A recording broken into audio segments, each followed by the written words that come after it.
Olá, amigos! Estamos começando uma nova temporada de Futre EXZ, o podcast de gestão executiva de futebol do Futre que está no ar. E nesse primeiro episódio de 2024, André Zanotto está de volta ao Futre. Antes a gente gravou o TPI 179, em que a gente falou muito sobre o projeto esportivo do FC Dallas. Indico muito, por favor, vá lá. Mas hoje ele está aqui para falar sobre o cargo, a profissão, as dores e os prazeres da gestão executiva de futebol. Seja bem-vindo de volta ao Futre, Zanotto. Muito obrigado, muito feliz de estar aqui de novo com vocês e obrigado pelo convite. E é um prazer a gente poder falar sobre eu gostei das dores, dos prazeres da profissão de executivo de futebol. Vamos ver. Aqui nos Estados Unidos eu acho que é um pouco mais leve do que vocês estão acostumados. Eu assisti o episódio com o Rui. O Rui é um grande amigo e é uma pessoa que eu gosto muito, mas temos bastante para conversar aqui. Zanotto, um ponto de partida, como entrastes na gestão executiva de futebol? Olha, não foi isso, já me foi perguntado, eu acho legal falar, porque eu acho que não existe nenhuma isso, né, todos nós que trabalhamos com isso recebemos muitas perguntas com relação a isso, da carreira, como iniciamos e como a gente está onde estamos, né? E então, cada um tem a sua trajetória diferente. No meu caso, eu não pensava, não imaginava estar na gestão de um clube de futebol. Não era uma coisa que eu planejei no começo. Eu venho de uma família de advogados, eu fiz direito na Universidade Mackenzie de São Paulo, e eu comecei a direcionar, desde o final já da universidade, para estudar direito esportivo. Eu queria me especializar em direito esportivo, porque eu queria aliar a paixão pelo esporte, né, principalmente futebol, com o que eu estava estudando, com o que eu estava me capacitando naquele momento, e com que tinha uma tradição familiar nisso. E eu comecei, enfim, na faculdade já, e depois que eu me formei, eu já só busquei vários cursos. Eu acho que uma coisa importante é justamente isso, para quem nos está ouvindo, buscar participar de cursos, participar de seminários, conhecer pessoas, porque é uma forma de que você entende melhor a indústria e acaba, né, de repente, surgindo uma oportunidade para entrar no mercado. Então, foi o que eu fiz, e aí já comecei a trabalhar em escritórios que eram especializados em direito desportivo, trabalhar só com isso. E daí chegou um momento que eu percebi que a carência que havia no mercado, né, nos clubes principalmente, trabalhando como advogado para clubes, eu vi como havia uma carência na gestão de pessoas especializadas, pessoas que falavam outros idiomas, e eu pensei, tá aí uma oportunidade para mim, e eu não quero estar restrito só na parte jurídica. Eu quero entrar mais na gestão, participar de negociações, é uma coisa que eu me sinto capaz, preciso melhorar, preciso estudar. Então, chegou em determinado momento, eu estava trabalhando no Machado Meyer, um grande escritório em São Paulo, e eu comecei a pesquisar cursos de gestão de negócios no esporte. E eu fui aceito no curso da FIFA, o FIFA Master, em negócios do esporte, né? E um mestrado na Europa, que é um dos mais conceituados até hoje, e eu saí do escritório e fui tentar a sorte. Vamos ver como é que é, para ver se fazendo esse curso eu conseguia fazer essa mudança de direção na minha carreira e poder sair da parte jurídica e entrar mais na parte de gestão mesmo. E num cargo que era muito incipiente ainda no Brasil, naquela época. Que a gente está falando de que ano isso? Isso daqui foi em 2009. Imagina. Então, ainda... eu saí do escritório quando eu fiz o curso, foi em 2009. E então não é exatamente, não era uma posição ainda consolidada nos clubes, né? Ainda existia muito a figura do estatutário, do diretor estatutário, fazendo o dia a dia da direção de futebol. Tinha, claro, o Maluf, o Eduardo Maluf, que é uma grande figura que trabalha no clube, principalmente Cruzeiro, Atlético Mineiro, Ximenes, o Rodrigo Caetano, o Ximenes, o Rodrigo Caetano, me fugiu o nome agora do Fluminense, Paulo, me fugiu, está no Fluminense agora, que também já está um bom tempo trabalhando, né, nessa função. E aí eu fiz o curso um ano e eu vi também como é difícil, e eu tentei, né, a partir dali, me colocar para poder trabalhar em clube e você quer, assim, a questão dar um passo atrás mesmo na carreira em relação a não assim, poder ter um cargo menor para poder entrar no clube, para poder começar a entender aquela vida. Minha ideia, a partir daquele momento, sim, eu comecei a focar em trabalhar em clube. E eu recebi um convite de uma pessoa que eu conheci durante o curso para trabalhar no México, no Atlante FC. É um clube que originalmente foi fundado na cidade do México, só que naquele momento ele havia sido já havia 2 anos antes, ou 3 anos antes, ele tinha se mudado para Cancún. E realmente morar em Cancún é algo que eu posso falar. Eu morei 1 ano em Cancún e é diferente. Então, mas é um clube que eles chegaram em Cancún, ganharam o Campeonato Mexicano em 2007, em 2008 ganharam a CAF Champions League, que é a Libertadores da América do Norte aqui, disputaram o Mundial de Clubes em 2009. Então, é um clube que vinha numa ascensão e eu tive a oportunidade de trabalhar lá uma temporada, conhecer o mercado mexicano, a realidade do mercado mexicano, e para mim foi muito importante para colocar no currículo uma experiência dentro de um clube. Né? Eu trabalhei no clube pequeno, a gente tinha que fazer multifunções dentro do clube, e aí eu comecei a trabalhar no Atlanta em diversas coisas, mas me deu uma boa experiência para poder construir o meu currículo com essa oportunidade que eu tive. E aí eu recebo um convite para voltar ao Brasil, isso é 2011, para trabalhar na Traffic como um coordenador de negócios do futebol. E então a Traffic tinha diversos braços, né, de negócios dentro do futebol, muito conhecido do público a questão dos direitos econômicos, né, que naquela época ainda era permitido. A Traffic comprava direitos econômicos de percentuais de jogadores de futebol e tinha diferentes clubes, então eu fazia gestão disso. O Palmeiras era um grande aliado da Traffic naquela época, Atlético Mineiro, enfim, tiveram vários negócios. A Traffic tinha 2 clubes naquela época também, o Desportivo Brasil, né, um clube de formação no interior de São Paulo, e o Estoril, em Portugal. Então, participar disso também, e ainda tinha um outro braço que era de representação de jogadores. Então, eu participei disso, e o Felipe Faro, um dos diretores da Traffic, sai no início de 2012, ele sai e vai para o Santos como diretor de futebol, e ele me convida para ir como assistente dele no Santos. E aí eu entro de vez, né, em clube. Então não foi nada, só estou contando tudo isso para mostrar como não foi nada planejado. Eu costumo falar que eu estava no lugar certo na hora certa, de realmente, né, o acaso, e óbvio, eu acho que eu tenho mérito de ter trabalhado bem na Traffic para o Felipe me chamar para ir para o Santos.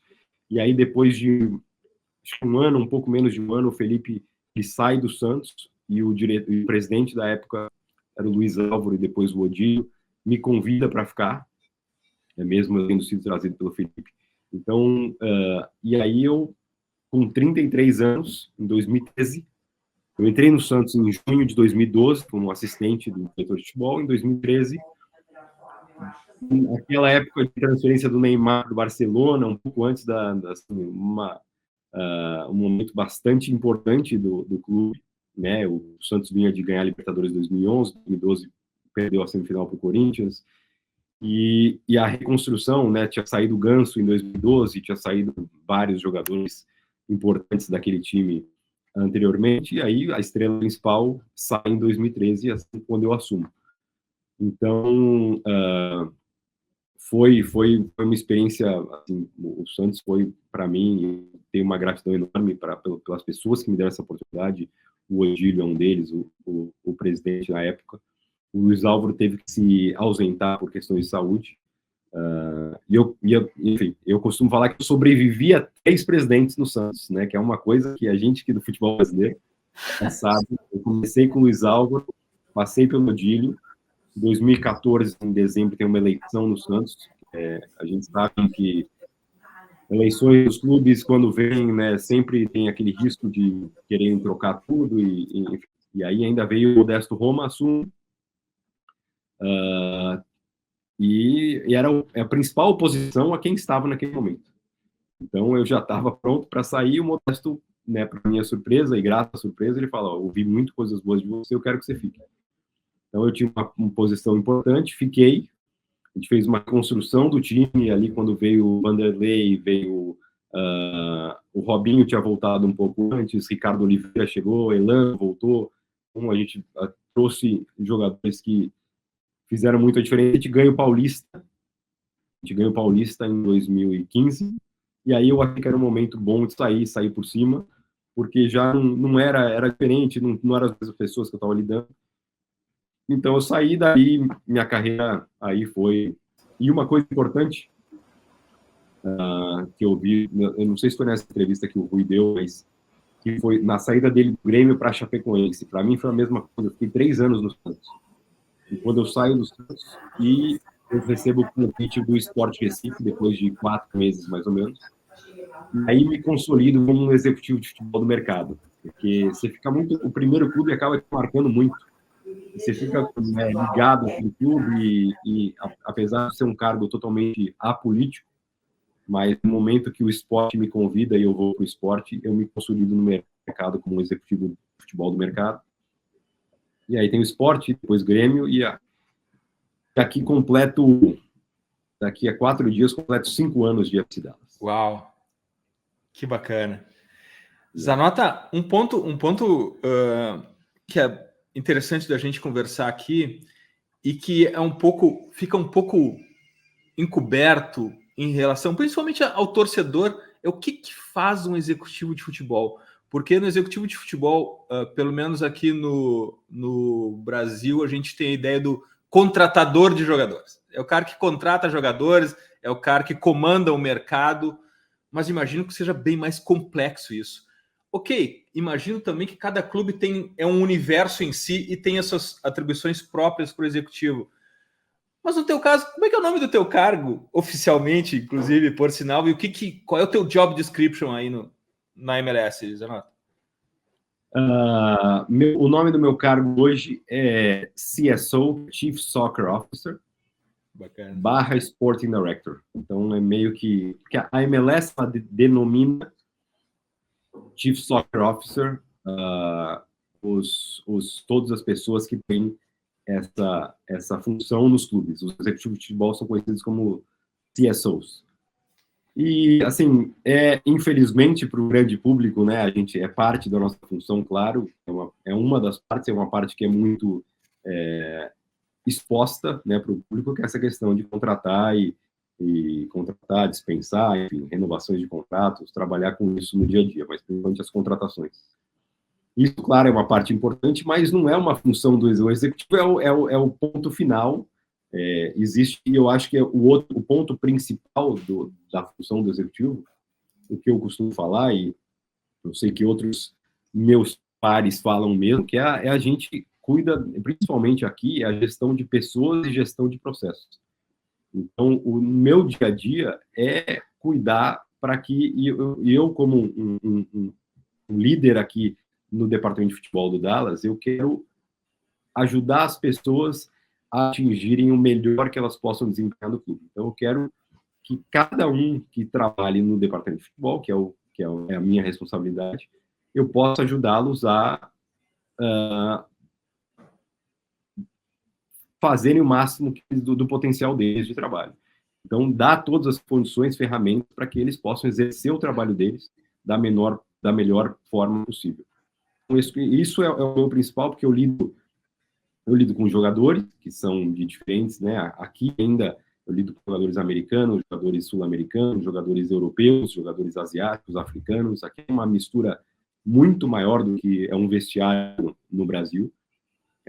Eu lido com comissão técnica, eu lido com o departamento médico, com nutricionista, com psicólogo, e a parte e os pais, né? Você tem que lidar com pais já aqui nos Estados Unidos. Os pais participam muito mais, principalmente na formação, mas até o time principal, os pais querem participar, querem entender qual que é o projeto, qual que é o plano.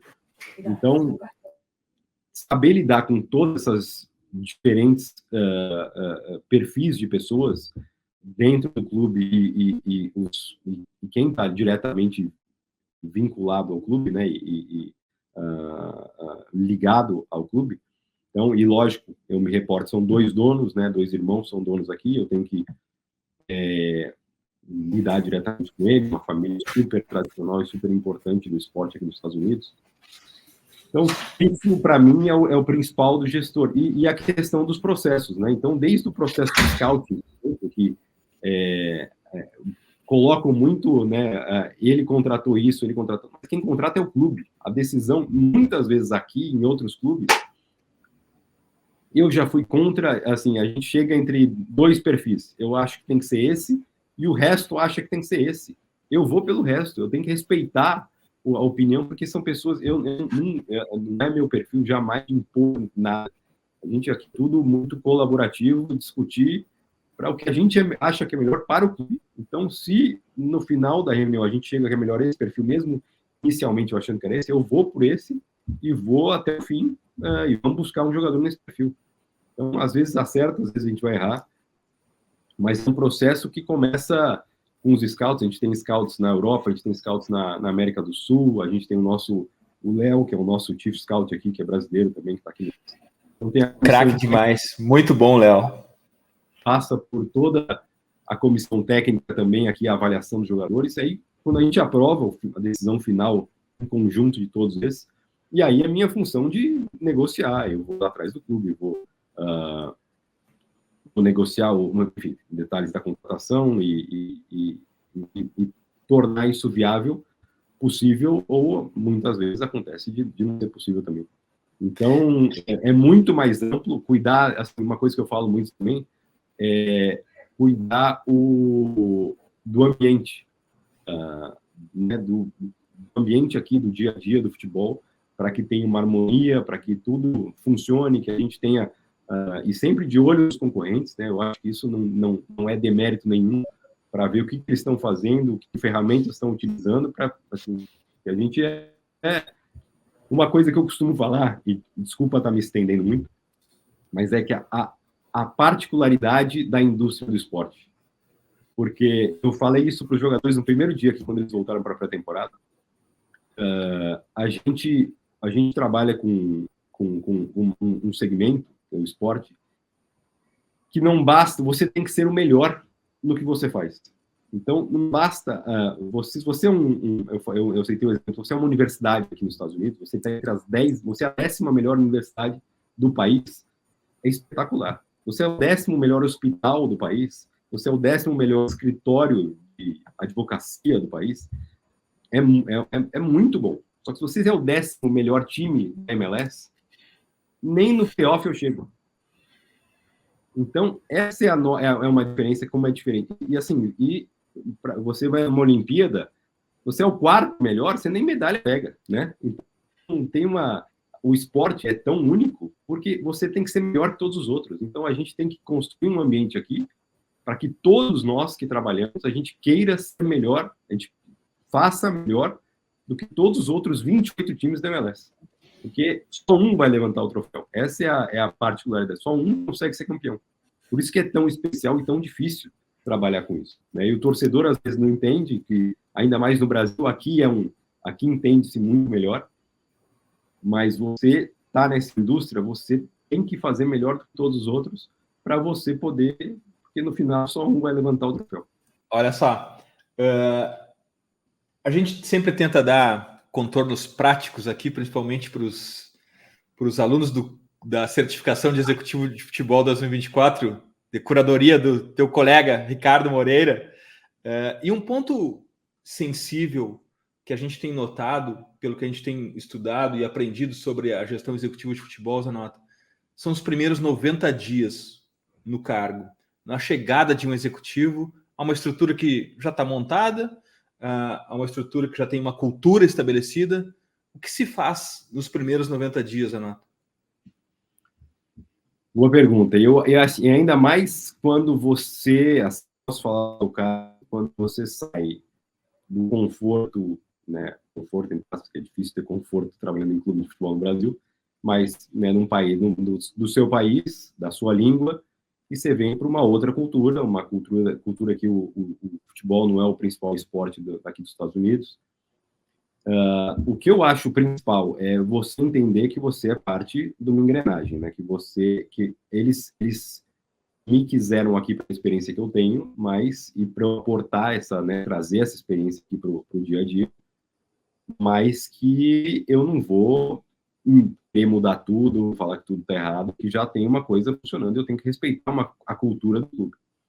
Então, o que eu gosto de fazer nos primeiros 90 dias é entender o mais rápido possível essa cultura, os valores do clube, né, quais são as diretrizes que o clube tem, que eles querem me passar, né, óbvio que isso é discutido durante o processo de entrevista, mas como eles, o que eles, as expectativas que são sobre a minha chegada, né, o que eles esperam que eu tenha que fazer, quais são as principais, os assuntos mais de maior prioridade, né, desde a minha chegada, fazer um diagnóstico do que eu estou vendo. Então, conhecer as pessoas, conversar com as pessoas.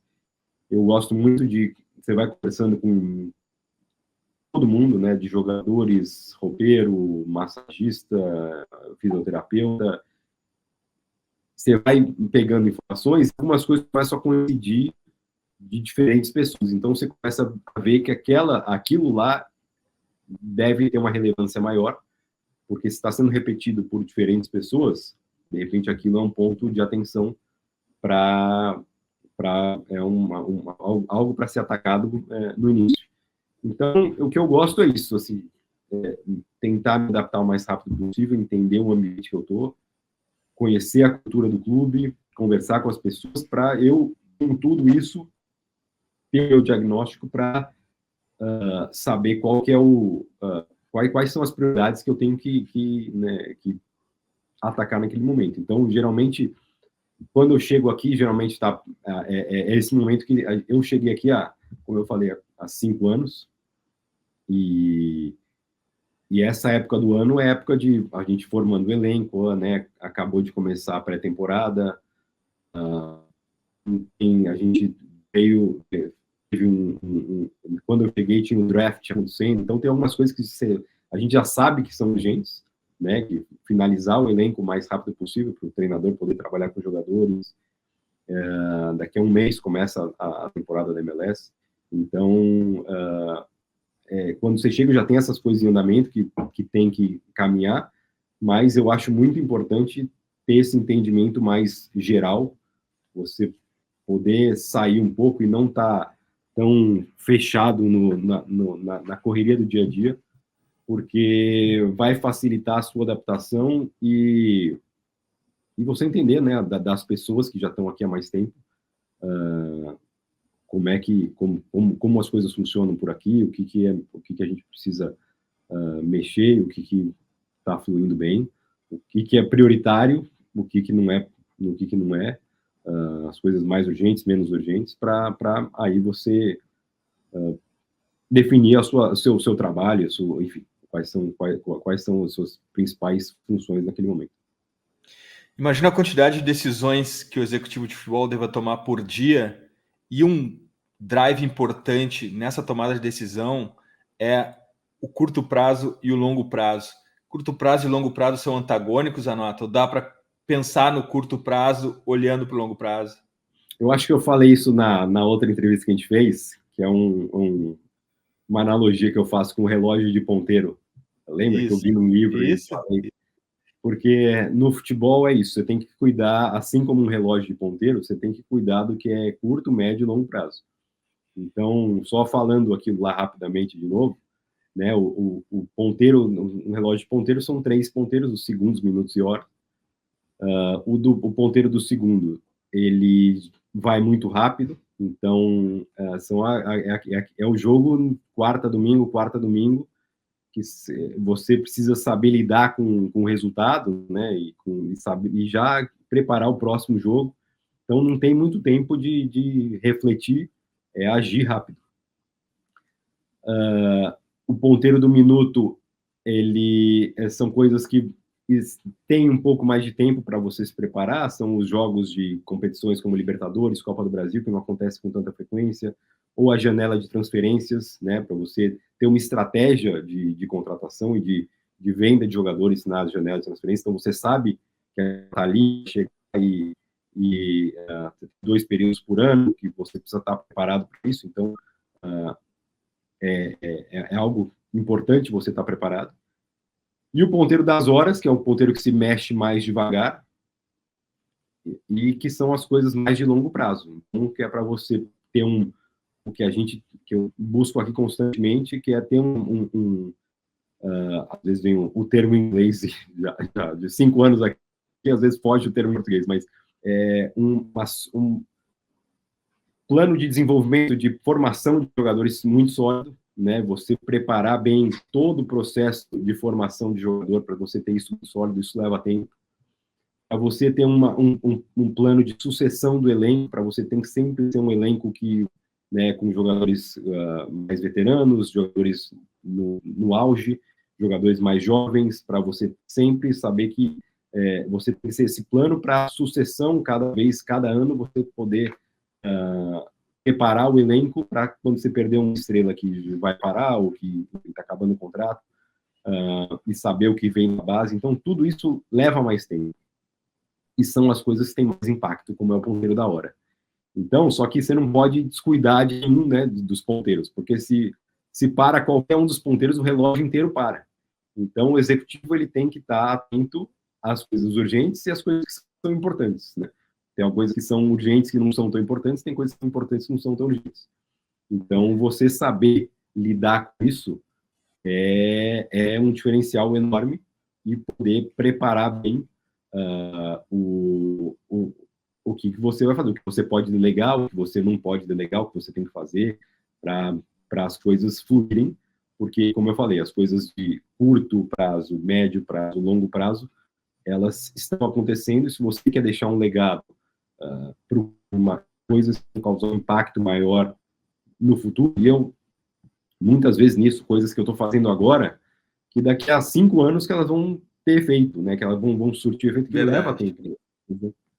Então, poder, enfim, entender isso e dar atenção devida para todas as etapas. O que no Brasil é muito mais difícil pela cultura resultadista e imediatista que a gente tem. Aqui, eu consigo, de uma maneira muito melhor, preparar as coisas de médio e longo prazo. Zanota, a gente está terminando aqui, e um ponto que a gente tem perguntado e tem sido muito rico para todos nós que estamos ouvindo e aprendendo com vocês, é um projeto de gestão um projeto de gestão executivo de futebol, ou um diretor desportivo que tu admira, que tu tenha te inspirado, ou um projeto ou um diretor, quem que tu admira nessa indústria, Zanota? Eu, assim, tem alguns. O Monte, né, que fez um trabalho brilhante no Sevilha, hoje está na Inglaterra, e é um cara que eu gosto desses trabalhos dos que pegaram clubes que não são os principais clubes daquela liga e fizeram trabalhos incríveis, né, conquistaram títulos e transformaram o clube realmente. Então, o Monte é uma referência para mim. O Ferran Soriano, né, pelo trabalho que ele fez no Barcelona e enfim, essa potência que é o Grupo City hoje. E no Brasil, o Rodrigo Caetano, para mim, é um cara que, enfim, me considero um amigo dele, e é um cara que faz trabalhos muito bons e tem essa consistência. O Rui, agora eu estou muito feliz com o Rui, já, né, sólido no trabalho no São Paulo, já conquistando a Copa do Brasil. Então, tem alguns, mas esses são os principais, que eu diria, citando 2 internacionais, 2 brasileiros. Sim. Não, ótimos nomes. Eu gosto muito do trabalho deles. Olha só, aqui na nossa certificação Futre 2024 para executivos de futebol, além do curso em si, a gente também tem uma lista de conteúdo que a gente também pede uma sugestão para colocar lá. Um livro aí, algum filme, uma série que tu sugere para os nossos parceiros, para os teus futuros colegas de executivo de futebol, Dana.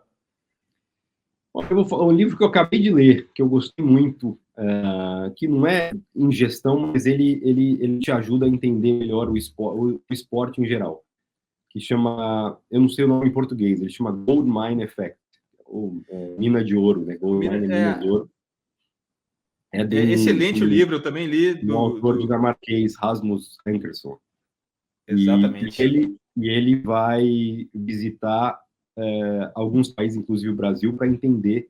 O Brasil ele vai para entender por que surgem tantos jogadores de futebol no Brasil o tempo todo, né? Ele vai até a Jamaica para entender por que os jamaicanos são tão fortes em corridas de curta distância. Ele vai até Quênia para entender por que os quenianos são bons em corridas de longa distância.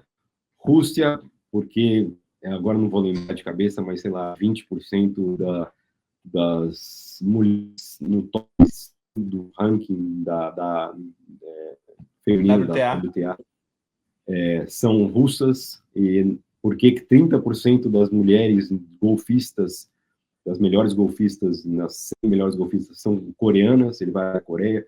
Então ele viajou a diferentes países, fez uma imersão nesses países para entender a cultura e por que surgem tantos, e é muito bom. E você vê o papel dos pais nisso, assim, a carência que tem em geral por exemplo, você vai no Quênia, Etiópia, se eu não me engano também, assim, quase não tem nenhum tipo de entretenimento, né, para crianças. Então desde cedo começam a fazer algum tipo de esporte, e é interessante que tem uma vila, que não lembro agora se é na Etiópia ou no Quênia, que ela produziu já não sei quantos medalhistas olímpicos, uma vila única. E é porque a escola mais próxima ficava, acho que 16 quilômetros dessa vila, então as crianças já, desde cedo, corriam para a escola. Então eles já vão, a questão dos 10 mil horas, né, que é o tempo que dizem que você precisa para se tornar um especialista em alguma coisa, seja músico, matemático, qualquer coisa, você precisa de 10 mil horas de treinamento. Então as crianças atingiam muito cedo esse número de horas, e enfim, é um livro que eu recomendo, vale a pena ver. Eu gosto muito que ele fala que existe o talento que grita e o talento que sussurra. O Usain Bolt é o que grita. Sempre venceu, todo mundo notou ele desde cedo. E o Asafa Powell é o que sussurra. É um potencial absurdo, mas não tão óbvio. E o nosso trabalho é achar os que sussurram, porque os que gritam, todos veem. É incrível esse livro. Recomendo demais. Zanota, muitíssimo obrigado pela tua participação, pelo teu tempo, por mais uma vez estar aqui com a gente, compartilhando o teu conhecimento. Uma honra para a gente vai seguir torcendo por ti, te acompanhando, e o pessoal lá da certificação do Executivo de Futebol também para aprender contigo. Obrigado a você, é um prazer participar, e estou à disposição aí. Sucesso para esse curso de vocês, que eu tenho certeza que com a curadoria do meu amigo Ricardo Moreira tem tudo para ser um sucesso. Sim, já é um sucesso. Incrível também, a gente está muito surpreso com o nível dos alunos. É incrível como essas pessoas estão preparadas chegando para essa certificação do Executivo de Futebol. Valeu, abraço, Zanota, abraço a todos os ouvintes. Obrigado. Valeu, tchau, tchau.